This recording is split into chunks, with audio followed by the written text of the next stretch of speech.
kabarangay, babasahin ko lamang po. Of course, maaaring may mga pagkakaiba po kung paano po ninyo dinadaos ang inyo pong sesyon sa barangay.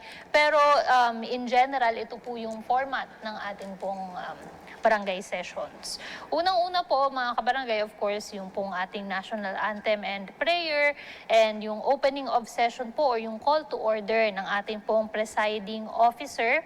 And then ang kasunod po ang ating pong roll call or business of the day by the Barangay Sec.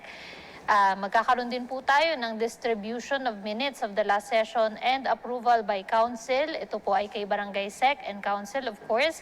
At dun po sa ating pong agenda, ang ating pong madalas na pinag-uusapan ay ang Kapitan's Report, committee reports ng ating pong mga chairman, and of course yung pong first, second, or third reading po ng ating mga ordinance and resolution.